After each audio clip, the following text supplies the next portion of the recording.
Hey guys, welcome back. In today's video I'm going to show you how you can remove the restricted mode on YouTube. So first of all, if we head over to YouTube, click on your profile picture in the top right hand corner and then click on settings.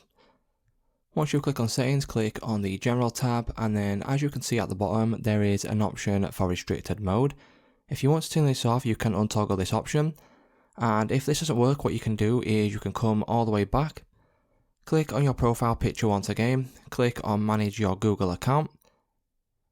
Once you do that, you can then click on personal info, and then as you can see there will now be an option for birthday. So if you click on this option right there, what that will do is it will bring you to this, and you need to note that you need to be over 18 in order to be able to disable restricted mode on YouTube. So if you go ahead and change your date of birth, what you can do is click on save, and then head back over to YouTube and make sure the restricted mode is then disabled.